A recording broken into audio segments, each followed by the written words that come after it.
नाज़रीन, काछे जे शहर टंडो रहीम खान में जश्न ईद मिलादुल नबी जे सिलसिले में कदीमी मस्जिद खां पीर गाजी शाह ताईं रैली कढी वई, जॾहिं त रैली में शामिल गाॾियुनि खे सावन झंडनि सां सिंगारियो वियो। उन हवाले सां ॾिसूं था मोहम्मद हसन जमाली जी हीअ रिपोर्ट। दिल्ली सां तू यार ईद मिलाद के बल्हा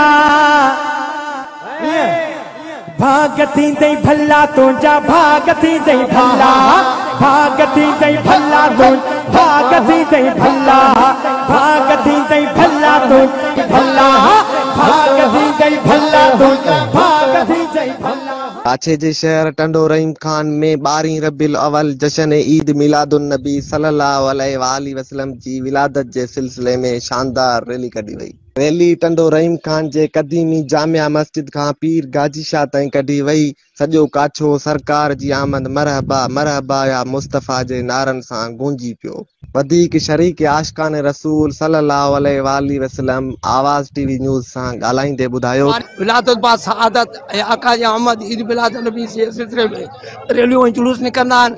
उन सिलसिले में असां ॿ ॻोठ मां निकितासीं, गाजी शाह तां वियासीं। अल्हम्दुलिल्लाह ॻोठ वारनि पंहिंजी मोहब्बत जो इज़हार कंदे असां शामिल थिया। ईद मिलादुन नबी तमाम बेहतरीन अंदाज़ सां अॼु असांजो जुलूस निकितो, जेको अल्हम्दुलिल्लाह ख़ैर सां पुॼाणी ते पुॻो। असांखे घुरिजे त हुज़ूर करीम सल्लल्लाहु अलैहि वसल्लम जी विलादत जो जेको सबबु आहे ऐं जेके उन में ॻाल्हियूं आहिनि उन्हनि ते असांखे नज़र करणु घुरिजे ऐं पंहिंजी ज़िंदगी आका करीम जी सुन्नत ते गुज़ारणु घुरिजे। साल जीअं जामिया मस्जिद खां जेको जुलूस निकिरी गाजी शाह खां रवां दवां थी वापसि अची शहर चौक ते पहुतो, हुते मुख़्तसिर ख़िताब थियो ऐं इंशाअल्लाह ताला हर साल जीअं आईंदा भी हयाती रही वही आका जी मिलाद जूं ख़ुशियूं जूं रैलियूं निकिरंदियूं। तमाम मुसलमान भाइरनि खे महबूब जे इश्क रखण वारे उम्मतनि खे तमाम जश्न ईद मिलादुन नबी सल्लल्लाहु अलैहि वसल्लम जूं लख लख मुबारक हुजनि।